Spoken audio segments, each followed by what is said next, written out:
you're a day one earner, you know what that means. That was the first theme song that we ever had to Earn Your Leisure made it look. That's how we wanted to set the tone for financial literacy. We came and we looked a lot different, we sounded a lot different, and we didn't run from that, we embraced that. So we said, what better way to set it off with a gunshot made you look?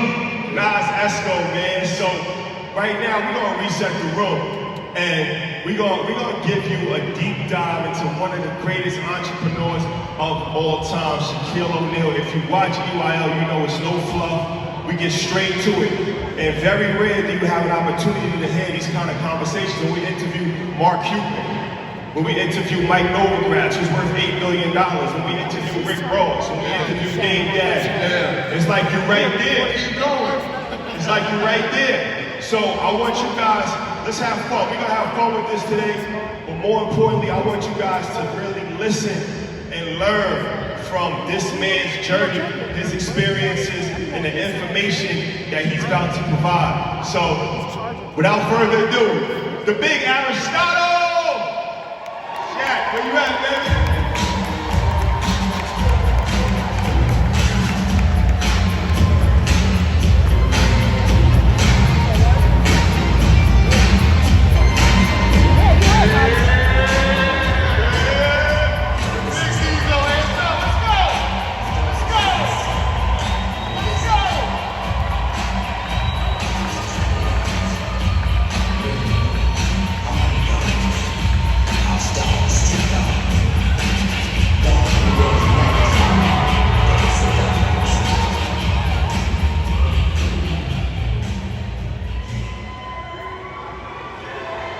What's happening? Y'all live in this motherfucker. Damn. It's like Game 7. It is. What's going on? Any Hawks fans in the building? Okay. Shaq, first and foremost, thank you, brother. We appreciate it. PhD, MBA, gentleman and scholar. More important than anything, great father. So before we start, I want to wish you and every father out there happy Father's Day. Happy Father's Day. Hold on. So Shaq, we're not going to waste any time. Let's get right into it. Everybody take your seat. Now it's time to learn. It's time to learn. Pass out. So, Magic Johnson, the great Magic Johnson, gave you some advice when you were 18 years old about financial literacy. You know, we always hear about 70% of NBA players going broke, a lot of the NFL players going broke, rappers and entertainers, but you're somebody who obviously made a lot of money while you were playing, but you probably doubled, quadrupled, tripled your net worth after you're playing. It's a success story. So what are some of the jewels that he gave you when you was a young man that you still carry with you to this day? Well, first, before I met Magic Johnson, I spent $1 million in one day. So I know nothing about financial literacy. My agent called me and said, hey, I got a check for $1 million. So shit, you know me, I already had that black Mercedes lined up. So I said, I'm about to go get the Mercedes, the wheels, the pull-out deck, so it costs $150. So when I get back to the crib, my dad said, where's mine at? So in my mind, I'm like, $1 million minus $150, shit, I got $850 left, right? So I go buy him one, go buy my mother one, get some ice, get some earrings, get a couple of suits. So I get a call from the bank manager who says, you spent $1 million. And I was like, no, I didn't. So then when I'm looking at the paperwork, I see FICA. Now I get mad, I'm like, hey, I don't know no motherfucking FICA. So I had no idea what FICA and income, sales tax, state tax, I had no idea what that was. So then I said, okay, I don't want to be like the rest of these NBA players. I got to teach myself. Because this is something that we don't know. Like, you know, my family work paycheck to paycheck. We never had no money. But I had to get that Benz. I had to get my mom a Benz. Like, I just had to get that first. So after I spent that $1 million in a day, I sort of, educated myself. And it's okay not to know nothing. So if you don't know nothing, just ask questions. So everybody I saw that was successful. How you do that? How you do that? How you do that? And the first book I bought was The Dummy's Guide to Starting Your Own Business. Everybody should get that book. because they give you all the answers on how to start a business, how to be successful, what to look for. So after that, I became a little more literate, but I still didn't know a lot. Then when I went to LA, Magic was having a function. He got some praise, I got a little bit more praise. I thought I was the man. And he said, it's all right to be famous, but at some point you want to start owning things. I didn't know what that meant. So I went back to the book. And I'm looking at sole proprietorship, joint venture, all this stuff. And I'm devising my plan. That's a valuable lesson, right? We always make that quote that formal education can make you a fortune, but self-education can make you a fortune. And so I'm glad that you said that part. One of the things that I love that you said is that you invest in things that change people's lives. And so one of those things was Google in 2004, before the IPO. Can you talk about how you got introduced to Google and the CEOs of the company itself? Believe it or not, that was by accident. Wow. Like the Four Seasons, sitting, and some white guys and their kids recognize me. So I'm just being nice, signing autographs, taking pictures. And the gentleman says, hey man, I respect you, I like what you're doing in the community. I want to tell you about this company, Google. I didn't know what he was talking about. So another good thing is it's always important to have somebody smarter than you that works for you. That's a gem. Absolutely. If you're the smartest guy in the room, there's a problem. So he talking all this white boy stuff. I don't know what you're talking about. And I was like, you know what? I got some white boys that understand your language. It sounds good what you're saying, search engine, future, all that sounds good, but nah, I'm not doing that. I hooked him up with my guy. My guy was like, it looks pretty good, let's do it. I put in a bag. And then a couple years later, I got a bigger bag. That's usually how it goes. And then, like I always go to these tech conferences, because I like to hear smart people talk. Like some people talk too much. And I like the people that talk too much because I'm stealing all this shit.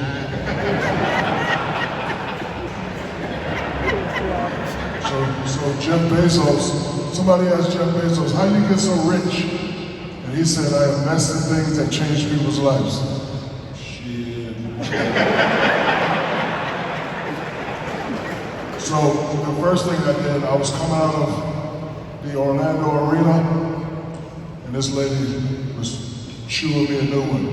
You MFers charging these babies $300 for shoes, blah, blah, blah, blah, blah, blah, blah. And I was like, man, I don't make the price, I apologize. And I had some money in my pocket. I was like, here you go, baby, you gonna buy your son Jordans or whatever you want. She smacked the money out of my hand. So at that point, I went home and I thought about it. I was like, you know what? I don't feel right charging the kids that want to be us $100, $200 for shoes. I already had a relationship with Walmart. I had another line. So I met with the CEO of Walmart and I said, look, I want to be the #1 shoe seller of Walmart. So we did a deal that was in 95, and ever since 95, I've sold over 400 million pairs. 400 million. Clap it up for that. Clap it up for that. I was in 29.95, 1995. But see, the secret is, I know us. It's not that we don't want to wear $20 shoes. We don't want to wear shoes that look like they cost $20. I know how it go. So again, I hired some designers. Shit, if Adidas got 3 stripes, my shit don't have 4. That's K-Swiss. That's K-Swiss. K-Swiss. Whatever. So, and then, with me being who I am, some kids still get picked on when they go to school, but there's still a little bit of, respect behind my name. People don't fully understand that, and I want to dive even deeper because as a young person, you have foresight. I believe you turned down a $7 million extension from Reebok to start your own company. So speak about that as far as the power of betting itself, because there's people out here who might have a $200,000 job that they are afraid to leave. So you turned down a $7 million extension from Reebok, which was 20 years ago, and bet on yourself, and like you said, it ended up working out real big for you. I took a chance when I realized from the previous business that I wasn't going to outsell Michael Jordan, but people knew who I was, right? Because Michael used to kill me in Foot Locker, like they wouldn't even look at my shit. which is cool, I understand, that's Mike, I ain't tripping. So I said, if I go somewhere where nobody's at, it's all mine, right? And then I said, you know what? I know it's a lot of kids out there that you know, want to have something respectable on their feet, or respectable name, something that look good, and it's going to work. And it's the right thing to do. Because again, I didn't feel right charging little kids $100, $200 for shoes. First year I felt good about it, but then after, you know, reality kicked in, I was like, this ain't right. This ain't right. So I invested in something that's going to change people's lives, and I just went for it. You know, being a CEO starts up here. Everybody in this room is already a CEO. Yeah, you clap it up yourself. Sure. You don't have to own a business to be a CEO. Being a CEO is a mentality. If you have that mentality, if you have that belief, it will work. Of course, there's going to be some ups and downs. When I first started, sell 10,000 pair, 20,000 pair, 50,000 pair, and then it just kept going. So, you know, I've been doing it since 95. So 95 to now, that's what, 30 something years? 400 million pair. And then I went to China and did the same thing. Did some of that Chinese money. But what people don't, even digging even deeper to the situation with Reebok, you actually designed the logo. And talk about that, because I believe you did that when you was in college. You know what's crazy? It was simple how I did it. So Michael Jordan is jump man, and I dunk a lot. Shit, I'm dunk man. That's how I did it. So I went to the office, got it registered. I could only afford to get it registered across the United States, so I had it. So we had a marketing class. The marketing professor said, show us something that could be sold in the future. So I came with the Shaq shirts, Shaq underwear, Shaq socks, Shaq shoes. And at that time, big men were not selling. Only guys were selling that was Dr. Magic Johnson, Larry Bird. So the guy gave me an F. He said, this will never work because big guys don't sell. So then I thought about what he said and it made a lot of sense. So as I'm back in my dorm room, I'm sitting, I see this dumbass dog on TV. Spud McKenzie. Yeah, Spud McKenzie. And I'm just sitting there, this dude got like 20 commercials. Then I go to the store, he got cups and hats. So now I go back and study him, and every commercial he did was funny. So I said, aha, if I ever get the chance to do a commercial, I just gotta add a lot of humor to the commercial. So I've always had the ability to create my own commercials, and it's working out, you know, pretty good for me.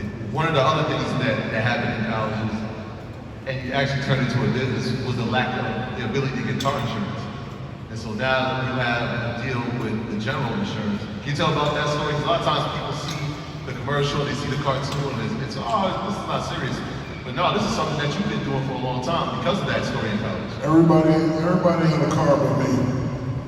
So I'm walking one day and I see this Bronco 2. This shit was rad, but it was a car.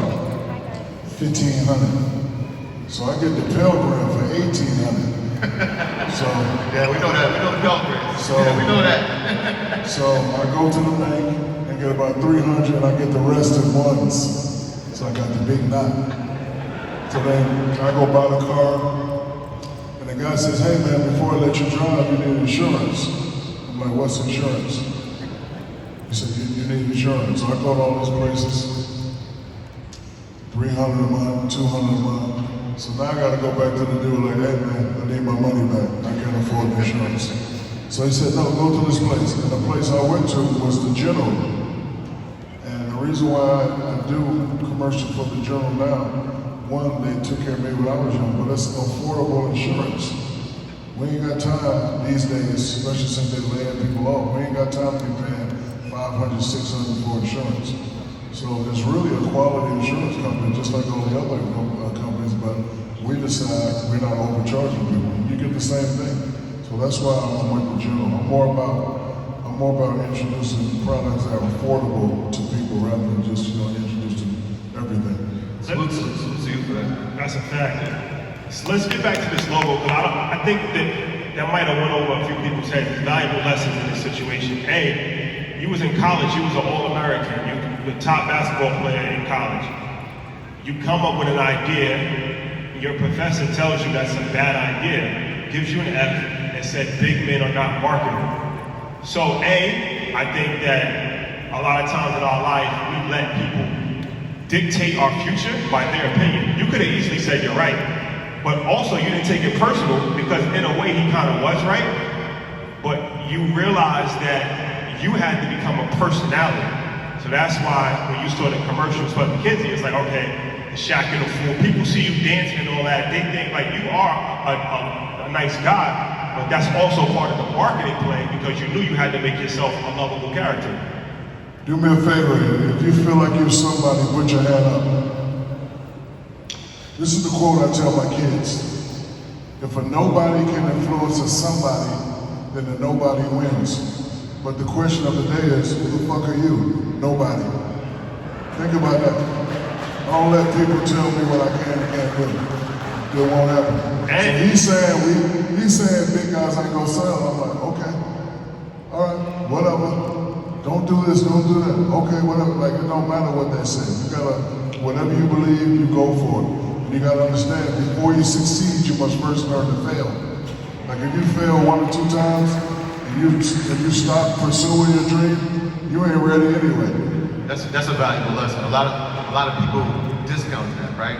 I read this quote that said that failure is the beginning of the journey. It is. Right? Because after that point, you've now learned what not to do. So a lot of people gotta really understand that, right? You have to fail at some point just to know. And you learn from the mistakes of others. So obviously, Michael Jordan, the GOAT, but he doesn't own the Jumpman logo. There's actually a lawsuit a few years ago with the photographer that took that picture. Nike paid him like $10,000. But think about how valuable that logo, billions, that logo itself is worth billions of dollars. So you learn from that and said, okay, I got the Dunkman logo, but you own that logo. So artists, entertainers, you see people that don't own their masters, you've seen the horror stories, learn from it. Don't continue to make the same mistake. Yes, I've always learned from mistakes. My father was a drill sergeant. So every time somebody did something crazy, I got a whooping. Len Bias passed away from doing cocaine. My father came in and told me a new one. He came to the house, he said, if you ever do coke, I'll kill you. And I'm so young and dumb, I was like, I don't do coke, I drink Pepsi. And just sitting there like the 2 minutes, bye. That's why I don't do drugs. One time he caught me sipping on a beer, he made me drink a 12-pack to the head. That's why I don't do stuff like that. Every time an athlete did something crazy, I would get in trouble. So, rather than ridiculing and judging people, I just learned from mistakes. So this is the logo. I'm thinking from my perspective, I want to your take on it. This is something that you sketched in college. If we go to LA right now, that logo is in front of the Staples Center. What is that feeling like for you? Oh, don't let that go over your head, ladies and gentlemen. This is the idea that he sketched in his college dorm room, and he got a statue in front of the Staples Center of that same logo.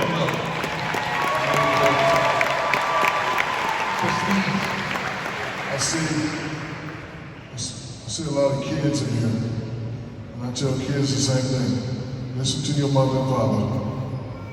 I wasn't the smartest guy in the world, I wasn't the brightest guy in the world, but I listened to my mother and father. They believed in my dream, they made me believe in my dream, and I just wanted to fight.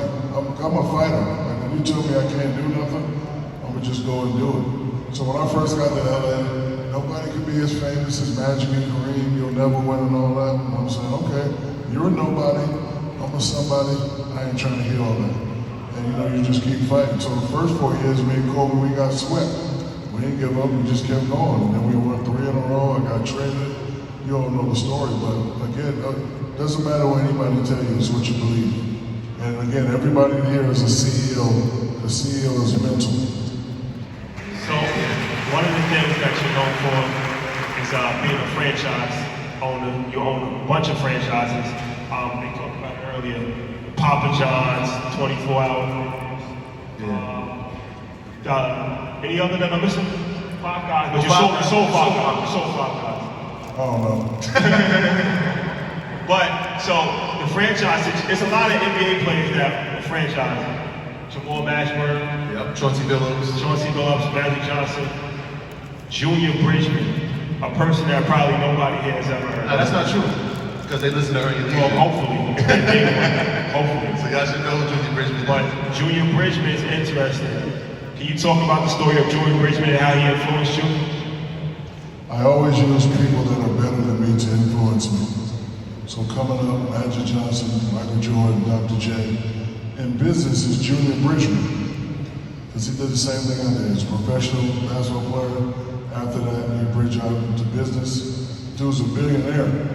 So even though I'm 49, I don't feel ashamed when I say I want to be like somebody else. I strive to be like him. And he owns a lot of things. He's a very impressive man. The Papa John is a very interesting story. So after the dude did what he did, I was already trying to get franchises, but he kind of turned me down. So after the dude did what he did, a friend of mine said, hey, we're gonna go buy Papa John's. I said, what you mean? He said, come with me. So we go in, and a friend of mine, he buys Papa John's. And he said, Shaq, I want you aboard. I said, well, you know you messed up with my people. He said, no, it wasn't me, it was him. I said, well, you know they messed up with my people. I said, if you put me on board, I gotta be on the board, I gotta be in charge, and I gotta get some franchises. I gotta help y'all understand what's going on. So, first thing I did, when they came in, they said, hey man, the numbers are still the same, we're not getting any better. I said, can I be frank? I said, yeah. I said, how y'all gonna call people the N-word and then charge them the highest price for pizza? We ain't going for that shit. Talk about it. Talk about it. We ain't going for that.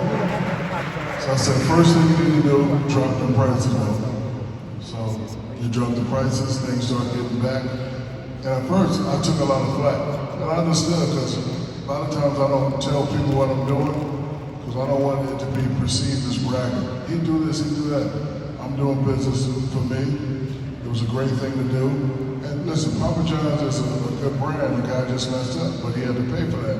He sold it to us. So now that he sold it to us, I'm just gonna make sure it's right, slowly but surely. But a lot of people sell out this and that, but one thing I would never do is sell my people out. I'll never like that. If he was still involved, listen, if he was still involved, I would never do that. But he out. My man owned it, and I own it now, so we straight. Marketing is amazing, by the way. So when you're going into company, is there a specific thing that you're looking for when you're trying to invest in a company? Obviously, you want it to change lives, but are there any other criteria that you're looking for when you want to get into a company? Man, I just want to make people happy and make people smile. So the general, because it's affordable insurance. Yep. Shaq shoes for the kids. What else? Papa John's, because you know we love pizza. Auntie Anne's. Yeah. I sold my Auntie Anne's. Yeah, because black people don't like pretzels that much. So I had to switch it up. Now the cinnamon ones we eat. The what? The cinnamon flavored ones we eat. We eat them, right? Y'all eat the cinnamon pretzels. Yeah. Ain't nobody eat no cinnamon pretzels. You know, We do. if you don't get your motherfucking Vince Carter looking ass out, you ain't no cinnamon. What the hell, no?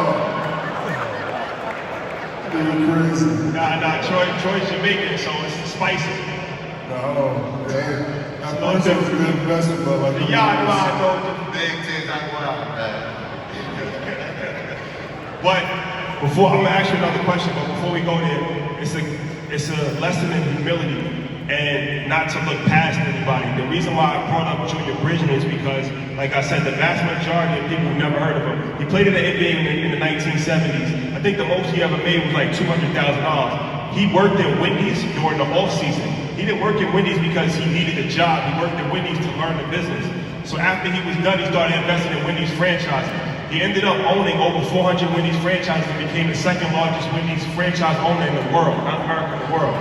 And he amassed a net worth of $400 million in the process. He got no. So then he sold that. He sold all of those and flipped it, and now he's 900 million. So Shaq said he looks up to him. So if you're just looking at it like Junior Bridgman, he's not an all-star. He's not a Hall of Fame. He might be in the audience right now. And you walk right past him. You never know who you're sitting next to, and just because you're not at the top of a certain level now, doesn't mean you can't get to the top of something else later on. And that was one of the things. He was at the top of the list, right? So when I read the story where he said that you searched up NBA players with the greatest fortune, and you thought your name would be on there. I thought I was on the top. And to your surprise, it was Julian Bridges. You know, it's crazy because I was at the airport too, like NBA richest players. I was like,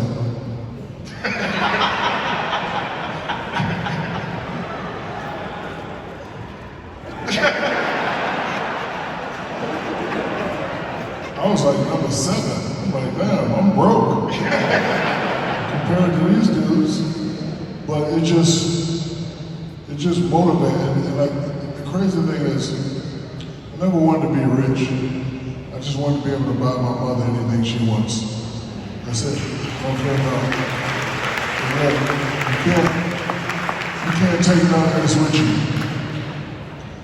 Just like some of the ladies in there, and there were some of your parents, my mom used to cook us breakfast, iron our clothes, go to work, come home, cook dinner, never complain.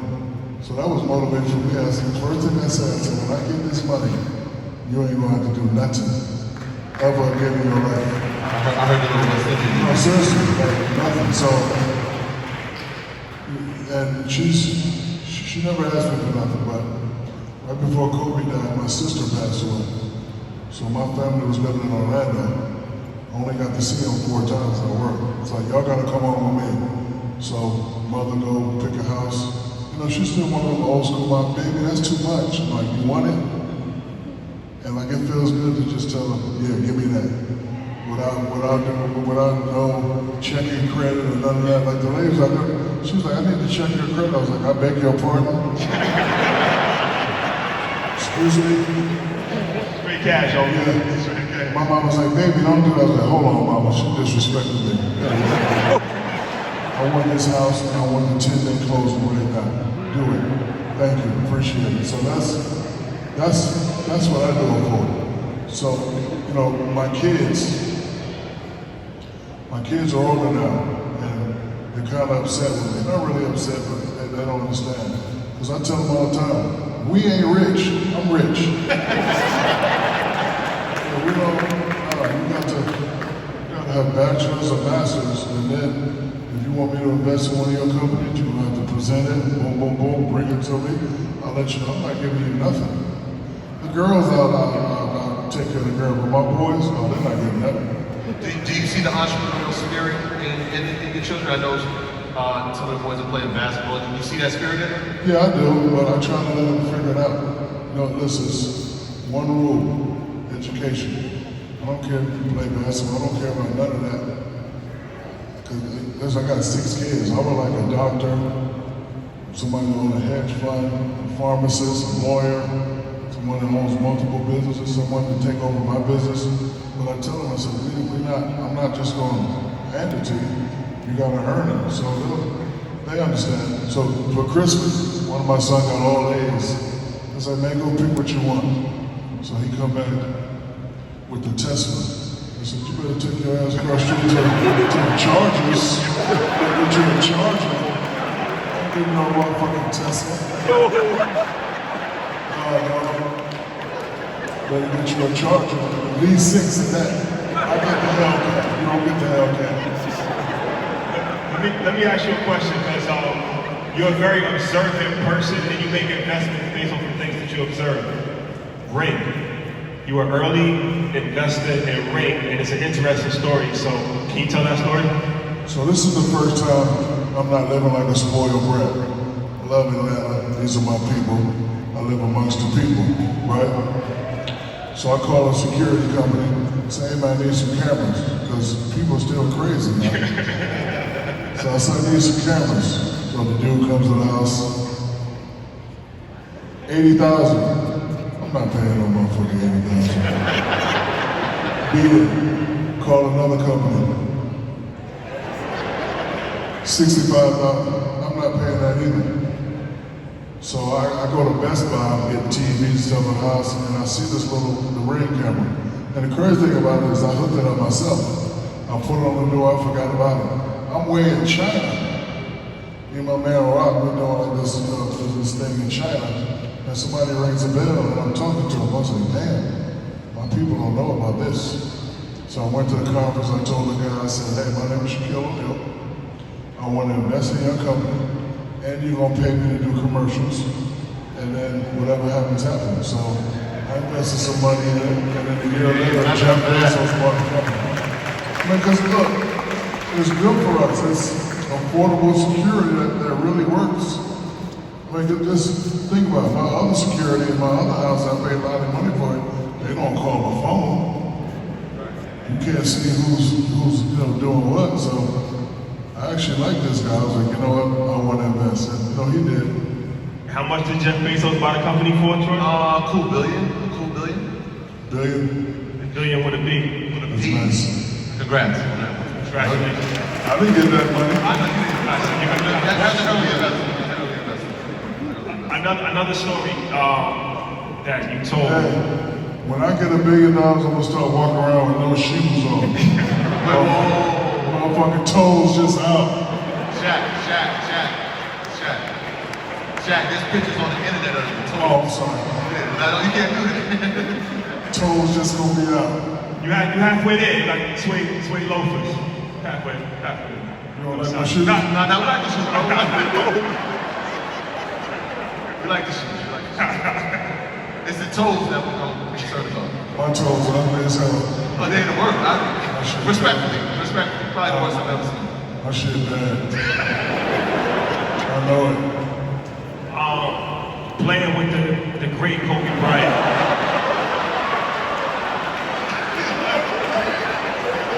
What do you got? Oh, y'all want to see my toes? No.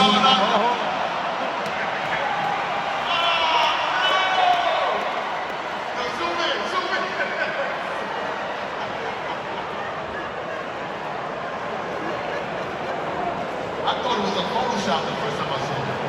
My shit terrible. Hey, you can't unsee. Some things you can't unsee. You can't see that, no. That's an Angelina first.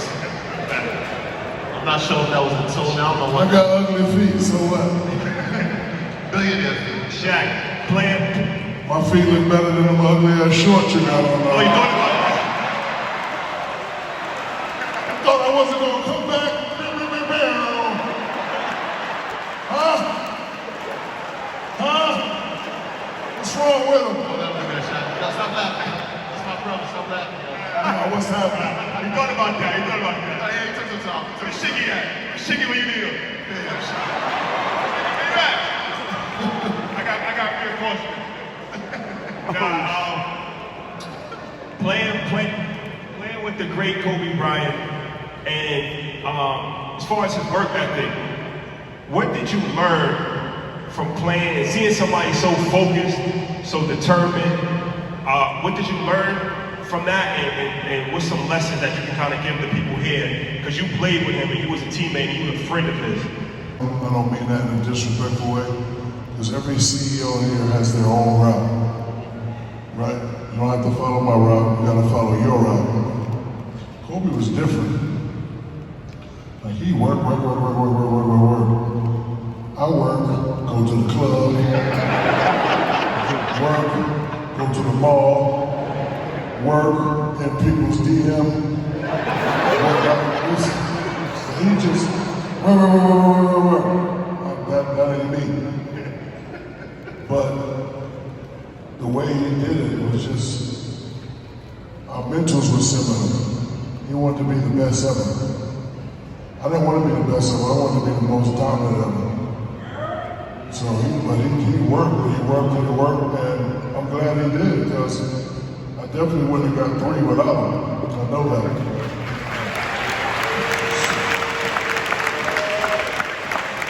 And the last 5 brothers that was up here, they're all CEOs, right?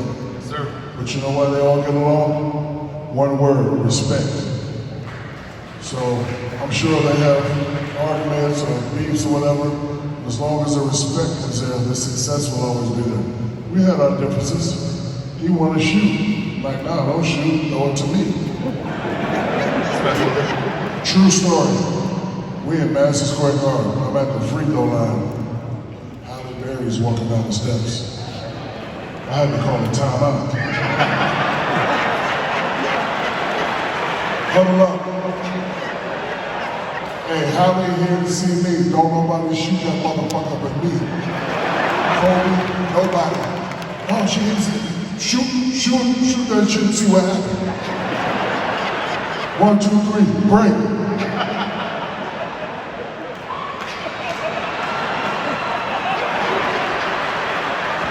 And I made the first one, so I thought I was at 10. I made it.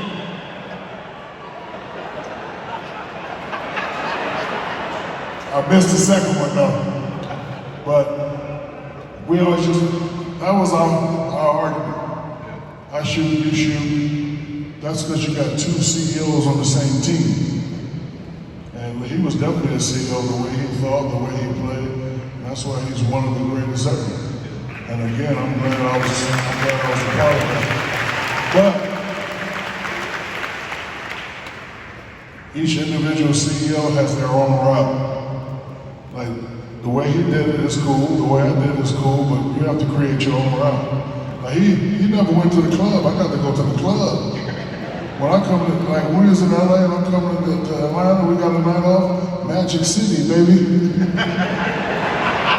Make it rain, make it rain. What you think, I'm gonna just sit in the room? No, I'm not. And focus on the game? No, I'm not. You know why? I got Dikembe Mutombo guard me. I ain't got to do nothing. Yeah, what I said? Barbecue chicken alert. Ain't worried about that. Speaking of Kobe, when I think of one of your greatest highlights, it's the crossover at the top of the key alley-oop that sends y'all to the finals. I want to know, in your perspective, what is your greatest highlight in business thus far? What's something that you look at and say, you know what? This is incredible. I'm so proud that I did this. I don't like to seem like a bragger, but I'm gonna ask you a question. Who owns Marilyn Monroe? Marilyn Monroe. Playboy? Who owns Elvis Presley? Who owns Forever 21? Who owns JCPenney? Me.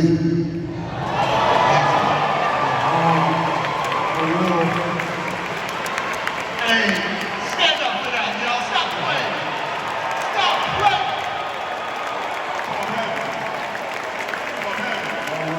Talk to him.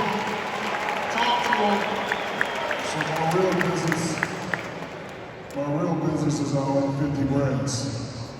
So when I was retired, I'm looking around, I'm like, how does Michael Jackson and all these guys live forever? So one of the chapters in the book, joint ventureship. So I called the 3 companies that help people live forever, and they brought my band for a lot of money. So I took half that money and put it back in the company. Now I'm the #2 guy in the company. Instead of taking all that money and just saying, okay, you control 50% of my brand, no, I'm gonna put it back in, just in case, because you always gotta keep an eye on them, right? They could have bought my brand and made me go away, but I'm like, nope. Put money back in the company now, I own all those other brands. So if Shaq goes away, shit, we still got Elvis. You ain't nothing but a hound dog.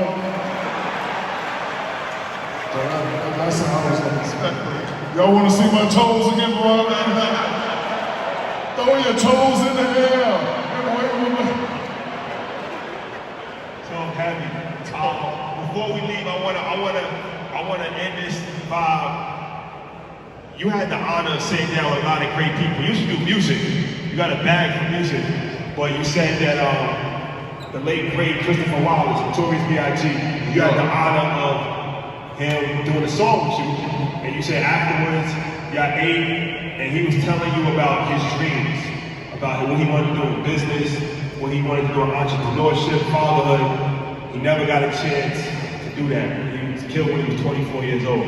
So people here, can you talk about that and what's the importance of living for today, taking action today, because tomorrow's not promised?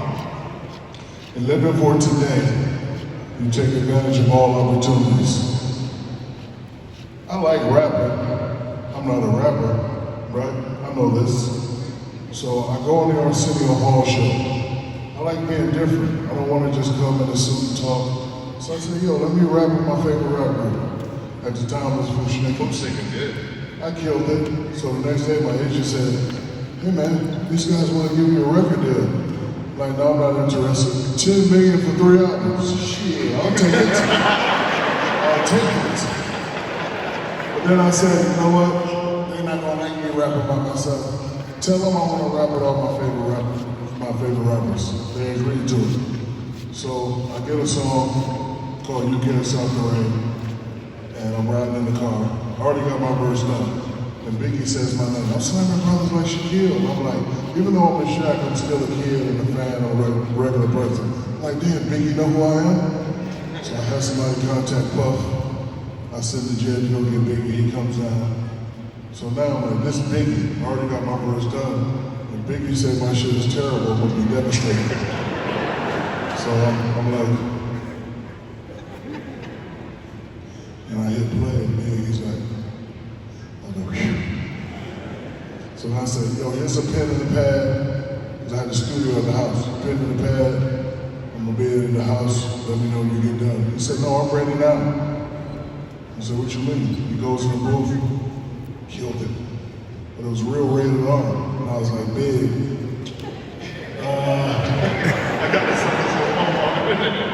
I hated to do it too. He said, oh yeah, kids, my bad. And then he went and spit the other verse. But it was just amazing. And then he was a cool guy. Went in the house and ate, got on the seafood, he just told me all his dreams. I told him all my secrets, I told him how to get it done. And then the next time I see him was the night before he passed away. I mean, he was a good brother. But the moral of the story is take advantage of all opportunities right now, today. Yeah, you have it. Perfect time. What? That's great. That's a security record. I thought that was Come up here. Ladies and gentlemen, I'll be sure is in the house.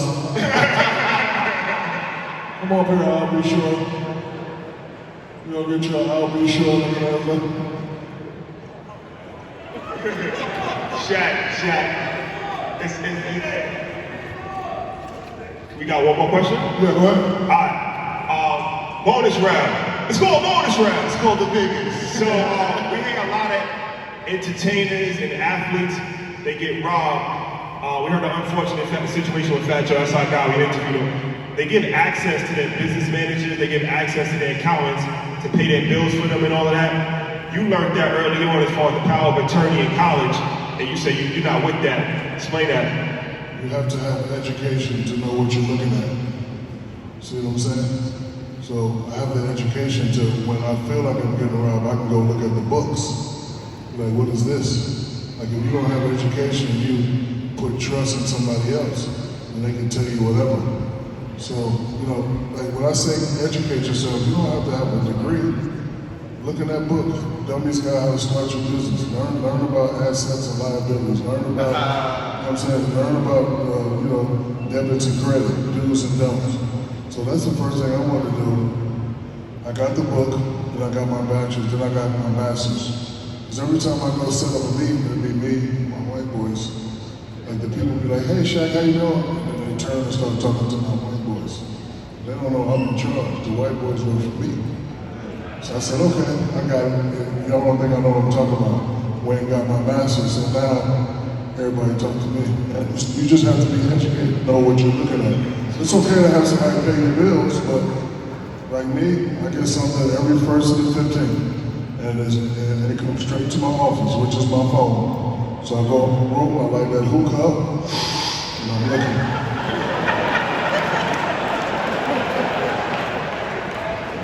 Hey man, what's happening? We only saw how many pieces last week? Nah man, you need to fix it like that. Like I know what I'm looking at. Like we can't say we sold 1,000 pieces and then we only sold 20. No. Something's wrong with that picture. Let me see your toes. Ugly ass boy, you talking about my toes. Ugly ass boy.